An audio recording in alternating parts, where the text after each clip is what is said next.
Welcome, everybody, to another edition of A Conversation With here on SevereMMA YouTube page. I am E. Spencer Kite.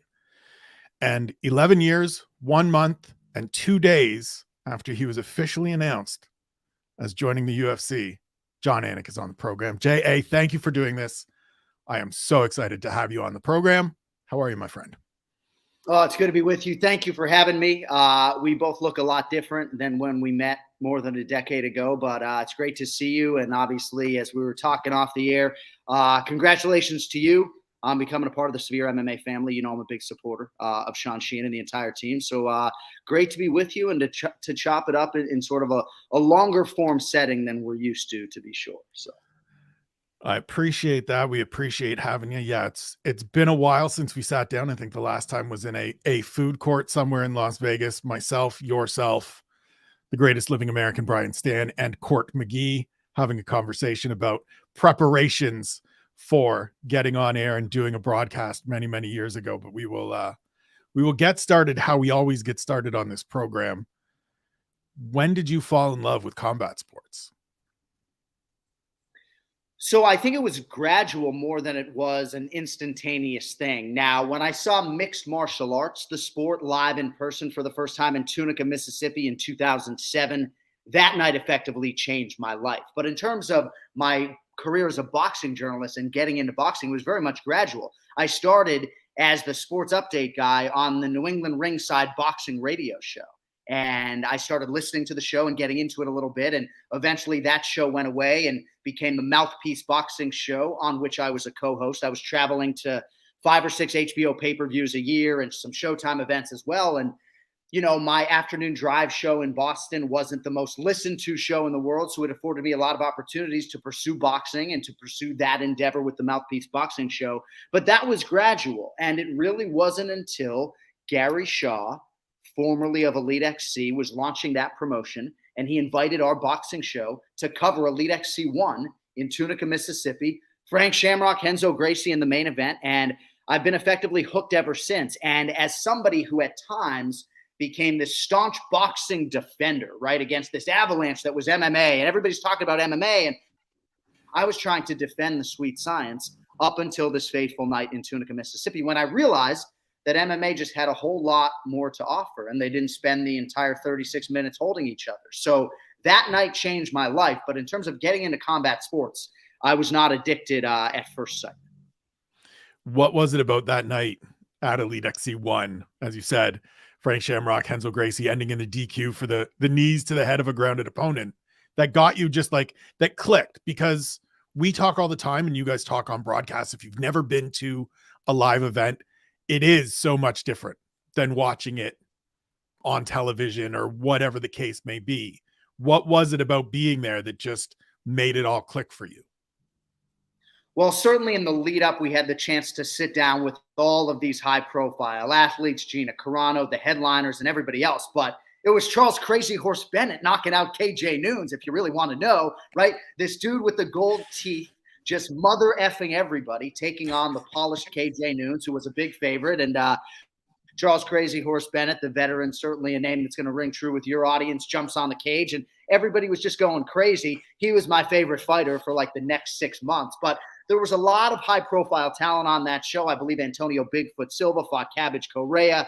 There were a lot of big names in MMA that competed on that night that weren't necessarily big names at that time. I remember being at the buffet after the fight, maybe the next morning, in line with Julie Kedzie, whose face was just fucking mashed, you know? And it was Right. just a whole new experience for me. But yes, you're right. Seeing mixed martial arts live in person is a totally different thing than watching it on television. A lot of sports get better in person, but I think with ours especially so. So that was the hook to MMA. What was the draw to broadcasting? What was the initial, I guess? Was this a path that you expected to go down, wanted to go down from an early age? Or when did you get to, hey, maybe I could do this thing behind a microphone?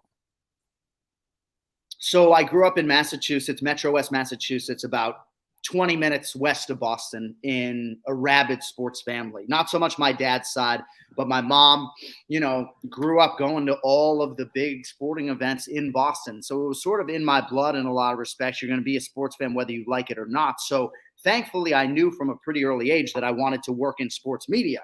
But I always thought I was going to be a columnist for the Boston Globe. Then I kept running into the E. Spencer Kites and Chuck Mindenhalls of the world, and I realized that even though my copy was clean, it wasn't necessarily creative or elite, right? My leads were pretty good, but my writing was more clean than it was exceptional. I think I've evolved in that way. I feel like my writing for television skills have certainly evolved, but I eventually pivoted from print journalism to radio because I felt like when I would get in these arguments in the newsroom, I could articulate myself with these guys pretty well, but maybe they were better writers than me. So radio became the goal. I wanted to be on WEI Sports Radio in Boston, never wanted to do television, wanted to be 190 pounds, nobody looking at my face. But basically, to sort of expedite things, I was at ESPN Radio in Bristol, Connecticut in 2006, and they were looking for television talent. And they had some of us on the radio side audition for TV. And that's eventually how I migrated to TV. But never necessarily envisioned myself a broadcaster as much as I did maybe a print journalist or a teacher of journalism. But thankfully, I was ready to pivot when those Mindenhall dudes kept showing up in my bracket, Yeah, those Mindenhall dudes make us all pivot to do other things. He was on a couple weeks ago, or maybe even just last week. He's part of the reason I'm doing more video because I still can't write alongside of that dude. You mentioned sort of never wanting to do TV, but then it became like, here you are, you're on our televisions most weeks. Before even coming to the UFC, you were on ESPN regularly. What was that shift like for you of, okay, I'm just gonna did they have to coax you into sitting down to try it? Or were you like, let's just, ESPN is asking me to do some stuff. Maybe we just say yes to the worldwide leader and see where this goes. Yeah. Well, I had to get on a fucking treadmill. I'll tell you, that was part of it. Right. But no, I'll be very candid with you. When I went over to audition, Kieran Portley was the chief executive and now does a lot of stuff for CBS Sports, and a lot of MMA content there is spearheaded by him, but he thought I had a twitch during my audition and respectfully, was like, do you have Tourette's syndrome or what? I had a tick that was part of my radio cadence that obviously was not going to translate on television. Thankfully, I've been able to nip that in the bud, but even 20 years in now, it's still a challenge for me to calm my body down. If you see me pre-voice all the elements for the UFC stuff that is played in arena, in-house, and also on broadcast, I'm a nutcase going back and forth, right? So it's still hard for me to calm my body down. But I was excited at the possibility. I felt like people in television maybe made more money, and I was never necessarily interested in fame. But I was certainly interested in money and felt like I could make more of it doing TV than radio. But radio was my first love. I mean, it really was. I enjoyed radio far more than anything I ever did writing. And I still to this day sort of envision myself at some point hosting a 5-day-a-week radio show, even though I know it will be on television. That was always the dream, that morning drive show. And I guess I haven't realized it yet, but maybe someday. Who were the radio guys or the broadcasters that you looked to? And, when we're all starting out in these things that we end up pursuing, we sort of ape the guys that we like. We sort of crib from everybody. Who were the people that you looked at and were like, I'm going to take a little piece of this and I want a little bit of that. And I'd like to be a little like this guy. And he does that well. Who was in that group? It's a great question, and probably a lot of names that won't necessarily ring true with your audience, but a lot of the Boston radio guys, a guy like Dale Arnold, who I thought was an absolute cheeseball, I still saw things in him that I could use, and I still saw part of myself in him. So even though I just thought that he was a dork, for lack of a better word, on the air, I felt like I was kind of cut from that cloth a little bit as well. The godfather of sports talk radio, Eddie Andelman, I got the chance to do Afternoon Drive and follow him, and certain things I would pick up from him, right? People would call his radio show and then they would say, hey, Eddie, good to be with you. Listen, right? And people on television, radio all the time say to you, listen. And it's like, bro, I'm listening. Don't ever tell your audience to listen, right? Sean McDonough, who is on my play-by-play Mount Rushmore, to be sure, a guy who is an absolute legend in Boston, went into the Massachusetts Sportcasters Hall of Fame recently. I remember doing an update on his show, and he called me in on the air afterwards, and he said, what's your name? And I told him, and he said, you just said first ever in your update. He said, that's redundant. It's first. First ever is redundant. And first ever, impactful, right? Things that are so overused in our sports vernacular. Impactful, by the way, is not even a word. Something either has impact or it doesn't, right? My younger brother will tell you that every day of the week. So you notice I don't say impactful. I don't say first ever. Even when I get copy from the UFC that says first ever, I have to effectively change it. So Sean McDonough was a big influence on me. And then Ryan Russillo, who some of you know from The Ringer, he was the guy who instilled a work ethic in me that I carry to this day. When we were preparing for an afternoon drive radio show together, I could never out-prepare the guy, sort of like Brian Stan is what I have talked about, right? Right. When Brian Stan came along, it's like, man, the analyst can't be more prepared than the play-by-play guy. Like, what do I have to do to bridge that gap? And so Ryan Russillo obviously had a big impact on me in terms of my preparation and just how to attack a daily show on radio that now translates with a UFC telecast 25 times a year. So for people that don't understand just the sheer like volume of preparation that Brian Stan would put in, I'm not exaggerating when I say he and Jon met myself in court, in a food court in Las Vegas for an interview. And Stan gave me 30 minutes, said, I got 30 minutes. I got to go back and prep, and brought a binder with him that, no word of a lie, was this thick. And that was for that weekend's card, which I believe was probably the like Stephen Wonderboy Thompson, Johnny Hendricks was going to be a pay-per-view turned into a fight night show is probably what it was, going all the way back and actually having some synergy as Stephen Wonderboy Thompson fights this weekend. What is your fight week prep like? Because like you obviously you give Russillo the props, you give Brian Stan the props. I know the work that goes into it for yourself and for broadcasters, but for people that don't know it, that have never seen the behind the scenes of it, walk me through a typical week for you prepping for an event. Like UFC 282 is next Saturday. Yeah. You will obviously be on the call. When does the prep start? What does it entail? So it's a little bit different when I'm in a back-to-back situation, and they only do this to me a couple times a year where I have a UFC fight night leading into a pay-per-view. So normally I would be starting on those athletes like right now, about 10, 11 days out. Instead, I have 30 fighters competing in Orlando, Florida that deserve and will have my ultimate attention. So when I get to Orlando Wednesday, I will do Orlando stuff. And then Thursday, after our fighter meetings, I will pre-voice the entire UFC 282 pay-per-view from my hotel room in Orlando.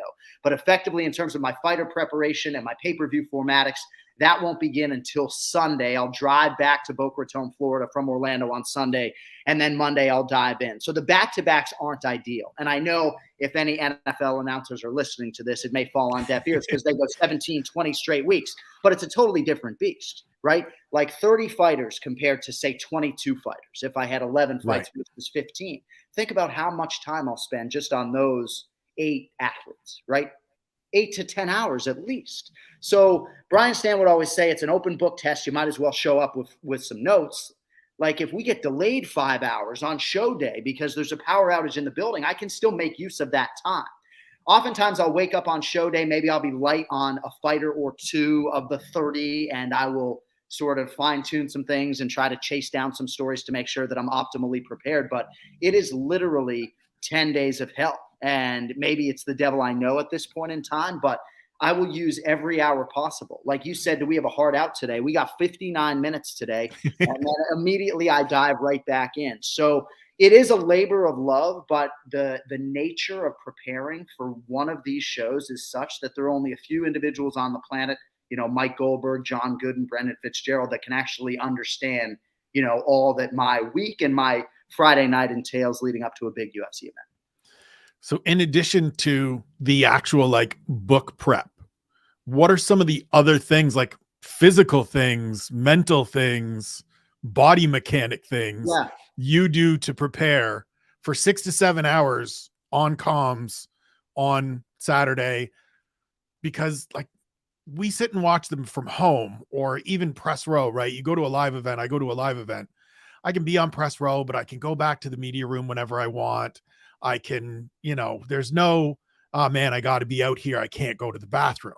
Walk people through just what 6 or 7 hours sitting there does to your body and the effort that has to go into preparing for this. Well, I appreciate you sort of setting it up like that. I mean, most of my anxiety for these shows has to do with the preamble, the lead up, the preparation. It has nothing to do with the performance. Once I get to fight night, I can finally exhale and sort of, let my preparation and my skills take over. But yeah, in terms of the physical preparation, obviously I try to run 4 or 5 miles on show day. I'm trying to work out and make sure that any toxins or illness that is in my body is not going to be there. I will tell you, UFC 281 in New York City, that's as sick as I have been for a broadcast since Bellator 10 in 2009. I mean, Aleve saved the fucking day a few weeks ago. I was on death's door. So, yeah, you try to physically get yourself in a good position with rest so that you're able to sort of execute this marathon, because you do have to leave room in your register. As exciting as the prelims may be, I got 9 prelims Saturday night and then 6 fights on the main card. I got to make sure that not only do I have a voice, but I have the requisite energy. And yeah, there are performance enhancers.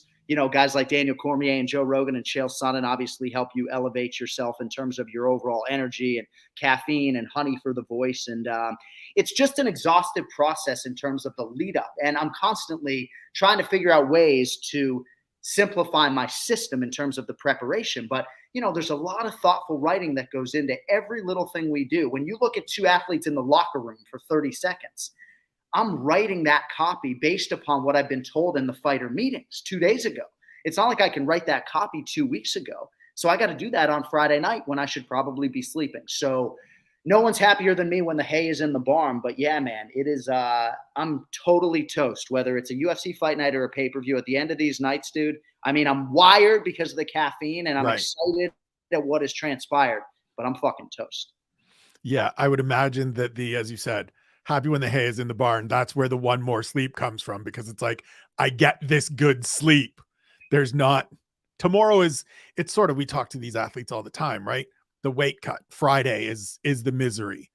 Tomorrow is the fun part. Tomorrow's the performance. Tomorrow's the thing I've been pushing for. Right. Imagine that's where one more sleep sort of took its life from. Yeah, no doubt. And also for you and guys who do what you do, I guess how I can relate to it is when I just used to host the post-fight show, and you're sort of waiting all night to perform or to write something on deadline. That's exhausting in its own right, bro. When you're sitting around for 8 or 9 hours, I'm telling you, like when you're sitting on a television set waiting to go on the air, it's almost easier to be talking that entire time. But yeah, I mean, Brian Stan would often talk about just the mental agility and the mental acuity to sort of do 8 hours versus a 3-hour college football game. And I think that I was sort of developed and built the right way by the UFC, doing 9, 10 fight cards, doing sort of the bottom half of the roster for 5 or 6 years, so that when they called my number on pay-per-view, I was ready. But there's a stark difference between our fight nights and pay-per-views in terms of the prep. It's a totally different beast. So as a broadcaster, as someone that's, always looking to improve your craft, improve yourself at it, who are the people you turn to? Whose insights do you listen to? Do you welcome? Do you seek out in order to make those adjustments and learn not necessarily what you're doing wrong, but what you can improve on? Whose opinions are the ones you seek out for, hey man, what did I do well? What did I miss here? Mostly my identical twin brother, Jason, who now does an NFL podcast with me called Anik Squared. He has the same DNA as me, and he was really the performer for most of our lives. He majored in musical theater, so it's sort of interesting. We all spent most of our lives flying around watching him perform. I was never that guy, but now roles are, I guess, a little bit reversed. But I mean, can you think of a better resource, right? A guy who thinks like you, talks like you, his mannerisms are identical to mine. So yeah, I guess nobody probably is harder on me for every little utterance. I mean, certainly there is some constructive value in social media as well. And then I would have to say my former broadcast partners, Kenny Florian and Brian Stan, both guys left me at the fucking altar, but now both are able to assess our broadcast in a critical way. And even after like the Dustin Poirier, Michael Chandler fight, Brian Stan didn't necessarily think that the commentary was superb in that particular fight. So I'm getting really valuable feedback from my former broadcast partners. Stylistically, I'm always sort of trying to lean into brevity and being more efficient. And the biggest inconvenient truth of our business, as you well know, is that you have to watch and listen to yourself back. Like, you're going to experience this hour with me today. And if you really want to get better at your craft, you're probably going to have to watch or listen to it back. It's one thing that Kenny Florian will not do. He's not going to sit there and do the Anik and Florian podcast and then listen to it back. Right. For me, I kind of have to do that to make sure that I'm improving my craft and not resting on my laurels. And candidly, whether my contract has a clause in it that they can fire me without cause at any time or not. Like, you know who my boss is, Dana White, right? I got to go earn that seat. I can't have a pay-per-view. That's what keeps me on my toes. Not that I'm worried about the guy behind me per se. I'm worried about the boss man, Right. And if you think that he wouldn't fire me for 3 consecutive bad pay-per-views, crazy. Yeah, absolutely. Before we get to Twin Brother, who is also infringing on your MMA space now with Remember the Show and things like that, for yourself, you mentioned going back and listening through. What are some of the other steps you take just personally for that development and that progression of things? So repetitions are the key to anything. And I'll harken back to my twin brother for a second, right? The only reason why you could say that maybe I'm a modicum better than him in terms of broadcasting is because I have a 20-year head start. So when I sort of look back at us doing our NFL podcast, I see a lot of my early broadcasting in him, right? So I guess for me, brevity, efficiency, when I listen to myself back, I'm constantly trying to improve upon my pay-per-view opens. My boss, Zach Candido, said to me recently that, it's gotten to a point where there's a Tom Rinaldi component to sort of what you're trying to do at the beginning of the pay-per-view. I really am curious how you're going to attack it. I have tremendous support from my producers, but they do let me attack that pay-per-view open by myself. It's one of the few things that I have to memorize, so I beat myself up pretty hard on that. So that's a particular area of focus for me. But, we've never had a perfect show, and you're always trying to be as clean as possible. Verbal crutches, eliminating those. My chief verbal crutch is, so I try not to say that. But it's a constant evolution, man, and even 25 years in, I still feel like I'm just scratching the surface in terms of trying to have the most clean, optimal broadcast. But we're getting there. You mentioned Zach Candido there. It is a thing you do at the end of every broadcast that I have a lot of respect for, is shout out your producer, all your behind the scenes people. Is that a personal choice? What informs that decision for you to make sure that those names go out at the end of every UFC pay-per-view? We hear that roll call of Zach Candido, Lappy, the whole crew. Why do you do that? Well, it's a concerted effort to be sure, but I think it's more so about dropping their names here, right? And on the Anik and Florian podcast, right? And letting people know in a more longer form just how good we have it. Because candidly, I just re-signed for another 4 years. And a big reason why, Craig Borsari, Zach Candido, Michael Lappy LaPlante, and Mike Ricci. Those are the guys that I go to bat for. And I've had some experiences with a lot of different producers over the years. We got the best producers in the world. So certainly to be able to acknowledge them publicly at the end of a pay-per-view to a wide audience is special to me. Our AD, April Alford, we were able to acknowledge for her 20-year anniversary last week, which I think was kind of cool. But for me, if you listen to my show and this show, obviously, I'm constantly trying to shout these guys out because I am nothing without these guys. And if you enjoy anything we do on the UFC live event side, and please know how much time and attention to detail goes into it, these are the men and women, Kerry Hubert, who deserve a lot of the credit. So, any chance I can get to shout out our behind the scenes people. I mean, these cameramen and women, I don't have to tell you, right? Just working so hard, holding up that heavy equipment. The only people who don't want to hear a UFC play-by-play commentator complain are our cameramen and women. So shout out to you. You mentioned earlier, obviously, twin brother Jason Anik doing the Anik Squared podcast. He is, as I mentioned, on the Remember the Show podcast with the great Bilal Muhammad. What's it like having bro step into the MMA arena and getting to do some stuff with him? Because obviously, I'm sure growing up, lots of stuff was done together. But as adults, life comes in the way, and sometimes we don't necessarily get those opportunities. You're getting to do that now. What's it like? Well, it's great. And he lives 2.6 miles from my front door. So when my internet went out today, I was able to go over there and we were able to film our show. I came to my mom's house, of course, today to make sure that I could be with you and not just on my cellular telephone. But it's unbelievable. I mean, we had thought for a long time about doing a show together, but how do we do it? We sound alike, right? So you almost have to be on video. His hair is like twice as long as yours. So I think that kind of helps the dynamic a little bit. But to have him in the MMA space is really special. And, not unlike my sort of indoctrination into combat sports, it happened organically for him.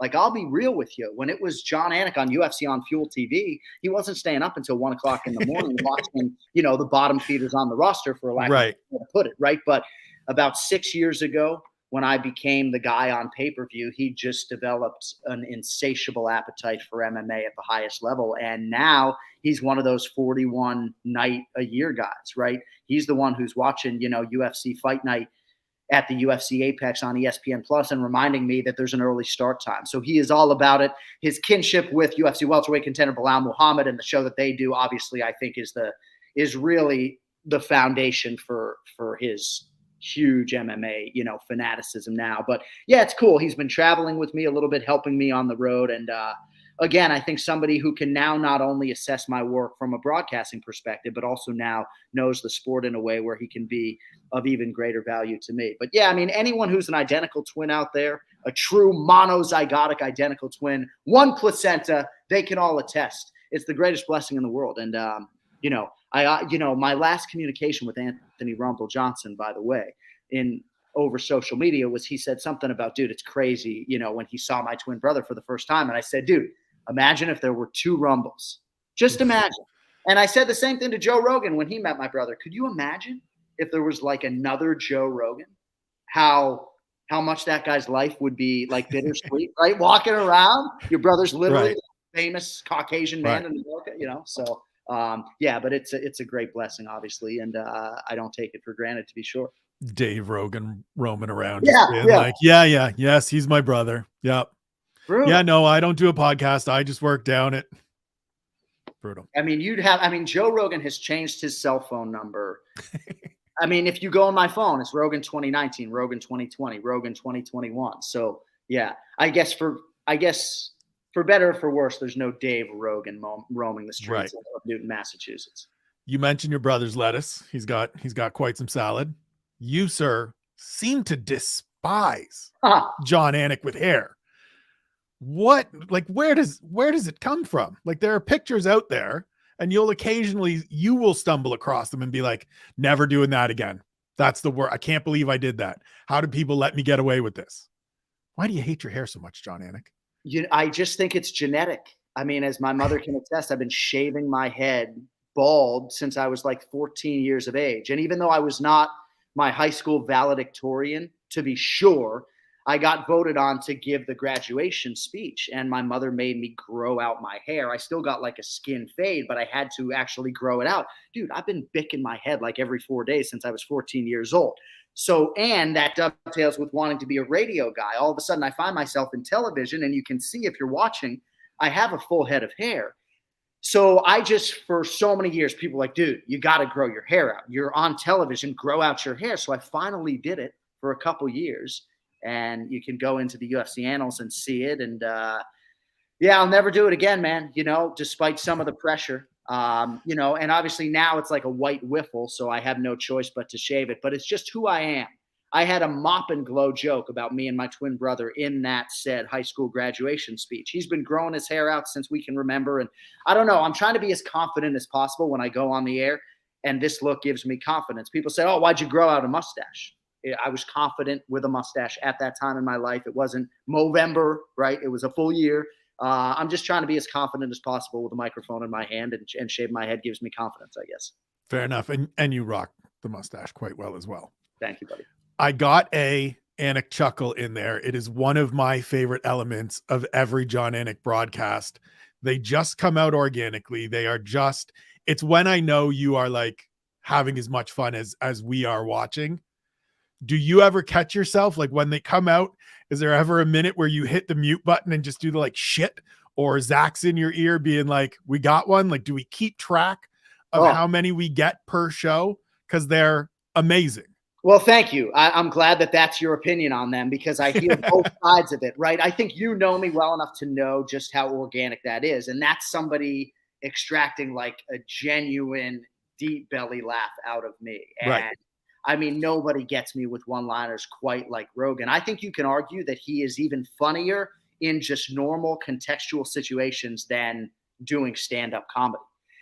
So yeah, I mean that's as organic as it gets, and I think sometimes it's off-putting to people because it comes in the middle of this largely polished broadcast, and it's all of a sudden this deep belly laugh that's very quick and pointed, and yeah, there's nothing fabricated about it. But yeah, you drew one out today, at least one, and yeah, it's always interesting for me to get off the air and have 100 mentions, and I'm like, oh shit, did I say something? And they're like, no, you just laughed, and people want to talk about it. So thank you, man. Yes, we are having fun, and Joe Silva, my dear friend, our former matchmaker, would always tell me, like, you wanted this job. Like, this is your dream job. Don't forget to Right. have fun. You're so focused on the preparation and you're almost too focused on the job and too serious. Like, I know Joe Silva is not the guy we think of in terms of like comedy, right? But he was Right. always the guy who was trying to check me and tell me to have fun. So, yeah, I mean, we're certainly having fun when we're laughing like that. Not exactly the guy you would think of as the like keeping people, making sure they're having a Right. few laughs. Like Right. he was the no F you, this is what's happening guy. Right. Shouts to Joe Silva. So you mentioned there social media, and did I say something wrong? Did I like why are my mentions blown up? A few weeks ago, you had one of those. And I don't think you said anything wrong, but it was a thing that I'm sure, and I know because you responded to a couple things, blew up your mentions. And the quote is, and I'm going to read it verbatim, or maybe pull out your testicles and take a point. Oh, I didn't know which way we're doing. Which was delivered to the no nonsense Keith Peterson, which I think makes it actually like contextually even better of like, hey, no nonsense Keith Peterson, why don't you bring these boys out? What was the reaction both from crew and team, and then just in general social media, to you wanting to see Keith Peterson take a point from Randy Brown for an absolutely egregious fence grab? Yeah. When Dom hit you with the like, yeah, grab that fence. It makes sense. Like they're not taking a point. Just cheat away. Yeah, I mean, maybe a little bit too much editorialization from a play-by-play guy, but my frustration has effectively boiled over when it comes to these fence grabs. Now, Keith Peterson is a dear friend of mine. I gave him the nickname No Nonsense, and he is very much no nonsense, right? But in that moment, I just found myself very frustrated at what I perceived to be a blatant fence grab that was worthy of a point deduction immediately. Now, I had established enough goodwill with Randy Brown so that when he went on social media and sort of gave his side of things, you know, it was done in a very respectful way. I, in the moment, was actually trying to soften the word balls, and I hardened it by using the word testicles. But it was just sort of a broad scope thesis statement, like, or as a referee in these situations, you could actually not worry about what everybody else is going to say or think after the fact. Pull out your testicles and take a point away. And I have since had a conversation with Keith about it, and he harbors no ill will. He's an absolute professional, as classy as any referee in the business. I do believe Keith's style has evolved since what I now believe was a premature stoppage in the Dominic Cruz-Henry Cejudo fight. But there is a segment of the referee pool that truly does not care what the public thinks, what the promoter thinks, right? And Mark Goddard's the head of the class when it comes to that. Now, I do think there are trends when it comes to referees, and we are in an era now where referees are being universally lauded when they allow fights to go long, right? Because when you allow fights to go a little bit too long, it leaves the door open for a spectacular comeback. Heaven forbid you stop a fight early. When you stop a fight early, you're going to be targeted by the MMA community. As a referee, you need to not care about that. You need to not care about the promoters. You need to be willing to put your balls on the table and take a point. Or if you're a judge, give a 10-8 round, right?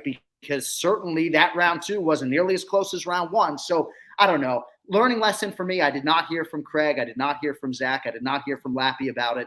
But yeah, word choice probably not ideal. And again, I'm not really trying to call out Keith Peterson as much as I'm trying to call out that theme in MMA, because I thought it effectively changed the round and the fight, even though Randy Brown and others disagree. Also interesting that softening balls to testicles actually to you feels like it's making, I mean, you're using the clinical word. You're not being, you're not being slang. You're not just kind Right. of spitting a word out there. You're going genetic, you're going technical, scientific, and Right. yet it feels to you like it's a harder statement than pull your balls out. Yeah, I guess so. In the moment, I thought testicles was softer, but obviously, when I got on social media, Interesting. that was not the case. But do you know the phrase "balls to the wall"? Absolutely. Do you know the genesis of that I phrase? do not. Okay, so it's not testicles, right? It's in an airplane. In the cockpit, you put the balls Right. to the Okay. wall and you I gotcha. fucking goose it, right? But for a while, I would never use balls to the wall because I thought it had to do with testicles. And then I actually did my research, and now I use it all the time because it has to do with an airplane cockpit and nothing to do with testicles. So in 35 minutes of recording this, I've gotten 3 different things I can use now, Huh. writing wise, tips, updates, improvements that I can always go back and be like, no, this isn't a word. This isn't a word. First ever doesn't work. Impactful Huh. isn't real. And Well, balls to the wall, I'm allowed to use in writing because it's not about anatomy. It's about airplanes. Let's go. well, Lessons from Jon Anik. impactful is in the dictionary, but it shouldn't be. Yeah, but there's also a definition of literally that means figuratively. So we're not going there. Yeah, let's stop it down there. So we'll bring this back to some other stuff here. The introduction for a lot of us to you was on ESPN and MMA Live. Would the UFC or the MMA world benefit from a show like that coming back into the airspace, into the world, where we're getting a kind of weekly look or bi-weekly look at what's happening in the sport?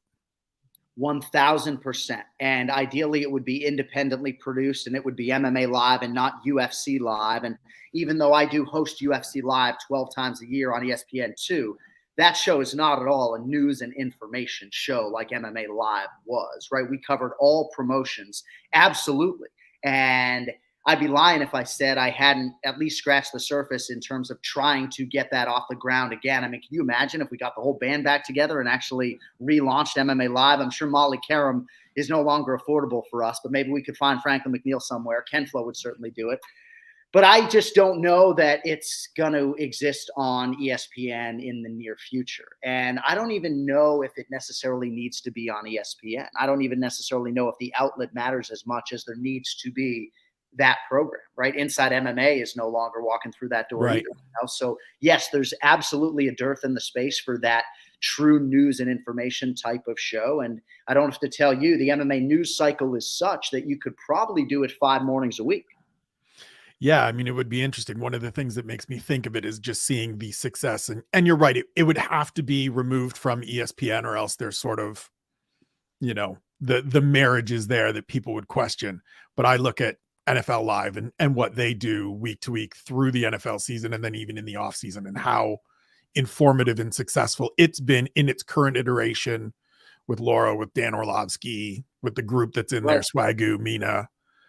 And it opens a door to a new audience. And I wonder if that's one of the things we're missing in this space is a similar show, even if it's once a week, that just says, here's this thing that you may not know about. Welcome into our world. No, it's a great point. And the time slot honestly doesn't even necessarily matter, but it has to be structurally a news and information show. It can't be DC and RC, right? It can't be rooted in sort of opinion or any sort of sensationalism. It has to be the show that you and I know there is an absence of right now in the space. And, not that it couldn't necessarily happen on ESPN, but when you have news break like Yuri Prochazka, right? That is just something that would be so right for a show like MMA Live. And if you have a weekly presence, right? We deal with it in the podcast space. How do you handle a news item like that when your audience wants to hear from you? And certainly as an individual, I can leverage my Instagram page, right? But ideally you have 30 minutes a day so that you can react to whatever is going on. And 30 minutes a day is 24 minutes on ESPN2 of content. We're not asking for that much. But yeah, I also think having a regular team helps, right? Like even hearing you rattle off the names of NFL Live, there was a a time in my life, maybe 5 or 6 years, where I didn't watch any ESPN television. And I Right. do find myself now watching NFL Live more because of the chemistry with those four individuals than the actual content. So Same. You mentioned the podcast. Do you know offhand how many episodes of the Anik and Florian podcast you guys have recorded to date? I don't. And we taped an episode yesterday. It's in the 360s, 70s. 373. How So about you that? could listen to an episode a day and have one to listen to for well over a year. That's right. That's some longevity and some impressive work, sir. Well, thank you, man. And you know, we're probably going to enter into a partnership in 2023 that makes us bi-weekly, which is pretty cool. It'll still be probably 90 minutes of content, but we will split the show in two and potentially into two different taping windows. But you know, I convinced Kenny Florian in April of 2015 to start a podcast. I mean, Joe Rogan obviously was my inspiration in a lot of respects, but it was really to have an outlet after these fight nights and pay-per-views to be able to get some stuff off of my chest. I didn't much care who was listening. I was just focused on the content. I knew I wanted to coach every week. I grabbed Ray Longo, and crazy to think that we're coming up on our 8-year anniversary in April, but it's been really therapeutic for me after these UFC live events to be able to address not a mass audience per se. You know, our numbers still trail a lot of the big time MMA shows, but to be able to address a crowd when you say something like, or he could take his testicles out and take a point right now. It's nice to have a platform on which to Right. at least explain yourself, because otherwise it's got to be social media. And you know, that cesspool can leave a lot to be desired. You mentioned wanting to get some of your own thoughts out there. What has been, or what was at the start, or even still now, feedback from the company, conversations with the company, with the UFC about having that platform and being Jon Anik, who's just expressing his thoughts, and not Jon Anik, the guy that's standing on the television introducing these fighters and calling these shows? Has there been any sort of, you know, need to work with them in terms of keeping things like, look, I'm still a guy that wants to have opinions, but yes, I'm still also the guy that works for you? Yeah, no, it's a great question. My agent said to me a long time ago, like, dude, let me take you and put you in the opinion space and you will make a lot of money because you're an opinionated guy, a little bit flamboyant, and you have energy. I didn't necessarily want to be full throttle in the opinion space, right? I mean, Josh Gross said to me when I left ESPN, dude, you're going to have a hard time going from journalist to promoter. And I was like, yeah, okay, bro, we'll see how it goes. And man, he couldn't have been more right, because I do consider myself now more promoter, you know, than I do journalist, right? Which I think for a lot of us, you know, has been a real adjustment. So I don't know. It's been sort of an interesting ride as it's lasted. You know, I've had to sort of evolve my style on the podcast now that I'm calling the title fights and I'm calling the pay-per-views. The 209 tattoo episode, even though it was misunderstood by the masses, was obviously something that that got me in a little bit of hot water with the UFC. But broad stroke thesis statement, I am an opinionated guy. I probably walk right up to that line without crossing it more than most people in the space. I mean, certainly not as much of a stuffed shirt as your average play-by-play guy. And I talk about things like cannabis that maybe your average play-by-play guy wouldn't be talking about in a public forum. Thankfully, I don't have 250,000 people viewing every week, or I might be in more trouble, my man. Well, and I ask it in part just selfishly for myself, right? You're one of the few people that has a similar sort of position to me, and yours is more elevated than mine, but I get a paycheck from the UFC every month for the work that I do. And I understand going into it that there are lines, as you said, there's a line that I can go right up to. And if I go across it, I'm going to hear about it. And I understand that. And there are people that look at it and go, there's no way that you can be objective. There's no way that you're not just, as you said, a promoter as opposed to a journalist. I don't consider myself a journalist. I consider myself a writer and a content creator, but whatever. And it's a very interesting thing that people don't seem to be able to understand, that separation, that it does exist, and that for all the things they think of the UFC, they're pretty okay with guys like yourself and guys like me having secondary things, so long as we're not being callous, so long as we're not creating problems and going well over that line. Here's the best example that I can give you. And I'll give you two. Oh, if John Jones hits a woman who's pregnant with his car, and we're doing a UFC fight night 2 days later, right? And ESPN or a network controls the narrative and the broadcast. That's your lead story. And then you get to whoever's fighting, right? So sometimes we make decisions that maybe the network wouldn't make, right? Sometimes when I'm trying to humanize an athlete, there are certain things promotionally that are off limits, right?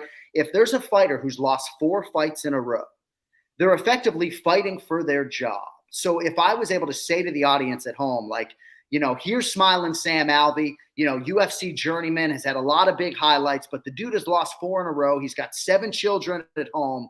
And if he doesn't win this fight, the UFC is probably going to cut him, right? So if you are at home and you're watching and you don't have a vested interest and you don't have a rooting interest on one side or the other, maybe you root for Sam Alvey because he's adopted all these children. He's fighting for his job, right? But the UFC doesn't want me to say that Sam Alvey is fighting for his job. They want me to say to the masses that he's won 4 of his last 8. So sometimes when I'm writing copy in my room, I'll delete something because I don't think it dovetails with their broadcast and promotional vision. And that early on for me was challenging. I was maybe puffing out my chest a little bit like, no, I'm going to do it anyway. And, maybe almost got myself fired. Maybe almost got yourself fired. I've been there a couple of times myself. You did not. You have re-signed. Before I let you get out of here, let's go to outside of MMA stuff. Hobbies, secret talents, things that people would not believe Jon Anik either loves to do, or is really skilled at. I wouldn't say that I'm the most able-bodied individual outside of whatever orating skills I may have naturally. I absolutely love to play golf. I don't get to do it as much as I would like, but very competitive, obviously, with my twin brother. I do find now at 44, I can't play basketball as much as I would like because oftentimes it's an injury. And even though I'm not a plastic surgeon who needs his wrist per se, like I've sustained 2 rib injuries that have not been ideal for broadcasting. Daniel Cormier once actually came up from behind me during a pay-per-view week trying to crack my back. And I ended up sort of tearing some rib cartilage and getting some injections during fight week. Couldn't do my voiceover. So I try to keep it to the golf and the tennis and keep it pretty light. But I am really just devoted to fatherhood, if I'm being honest. Most of my time right now just is childcare. I know people hate when you say babysitting when it's your own children, but I have 3 kids, age 4 through 11, and they're essentially everything to me. And when I'm not, on your television, I'm essentially immersed in everything that is them. And, don't really travel too much. Candidly, bro, like the UFC travel schedule has been so brutal that it has honestly negated my appetite to travel. Like I've said to people, when this job is done, I will shred my passport and never leave the United States again as I look at my Perth itinerary and get anxiety right now, but I'm a pretty simple individual, honestly. I like to cook, although I'm not that great at it. I like to eat more than I like to cook. And I like to play golf, and happy to be living in the sunshine, of course, after 30 years in the cold Massachusetts. Is DC as good of an athlete as he lets on? Have you golfed with him? Have you seen him play basketball? Like, the man lets on. I mean, the 100-mile-an-hour fastball thing, we don't need to get into, but like lets on that he's near scratch golfer, great basketball player. What do we think? Man, you're bringing the heat here towards the end. Yeah, I mean, I can't sit here and tell you that he's the most elite athlete that I've ever seen. I mean, I certainly think I could beat him in one-on-one playing basketball. I can certainly beat him head-to-head in golf, but I have obviously more of a lifetime experience. I will give him credit for his golf improvements, right? Okay. But bro, I did once see him look to his left, look to his right, and throw his golf ball on the green, which obviously is disallowed. So I've seen the man cheat on a golf course, not particularly long off the tee, but he's consistent. He's improved a lot. And I do think one day he'll be a better golfer than I am. But in terms of the basketball stuff, like if this is ever repurposed, like this will probably effectively blow his mind. But make no mistake about it, even though he beat me in this little Houston Rockets challenge we did, because Mario Elie only knew who DC was and was biased. Like I'll beat DC one-on-one any day of the week, whether we played a 7, 11, 15. Like if he thinks he's just going to back me down and score on me all day, I don't think he can stop me. And huge speed discrepancy, advantage me. I've never played like run 5s with DC, but I feel pretty confident I beat him one-on-one every day of the week. You understand in saying that if this ever gets repurposed, Right, the purpose of this is right, to repurpose right. this to tag at DC MMA and just allow this to be the thing Yeah. that I mean, piles up. Like, yeah, no, he's the ultimate competitor, right? Obviously, I say some of this tongue in cheek. Like, I for have the sure. ultimate respect for this man as a competitor, but I don't think he can go make 85 out of 100 free throws. Like, no Gotcha. way. Gotcha. Jamal Hill could. Gotcha. Gotcha. Okay. Worst Boston accent in a movie. Oh, gosh. There's some bad ones out there. Like, even just in Ray Donovan, there's just a lot of people who Right. struggle. And Right. it's amazing for me recently looking back at some footage of Kenny Florian's career, because when he was living in Massachusetts and training in Massachusetts, and he would get on a mic after a fight and say, I finish fights, I'm going to do everything possible to win. I mean, that Boston twang was omnipresent. And now, because he's lived in California and now North Carolina, it is nowhere to be found. But I actually remember bowing out of Ray Donovan as much as I liked the show, because even some fairly credentialed actors couldn't consistently do the Boston accent. So What is the struggle with it? What is the part that people get wrong? Because this is a thing that gets discussed. I mean, we name checked Russillo earlier. He's talked about it a lot. What's the piece that people get wrong? Because everybody wants to do it, and most of them are terrible. well, sometimes when it comes to the letter R, it depends like where it falls in the sentence. Like, it's not as simple as just, park the car in Harvard Yard. That it's, that it's car, the R in car is actually hard. So it's park the car in Harvard Yard, So it's like there are certain things, and I've worked with my daughters on this over the years, but everybody thinks that you just kill that R, and depending on where it falls, you park the car in Harvard Yard. So you've worked with the daughters, you're teaching them the accent, even though Yeah. that they're growing up in Florida. They need to have that when they go. They need to be Leo DiCaprio in The Departed. When they Yeah. go home, they can pull out.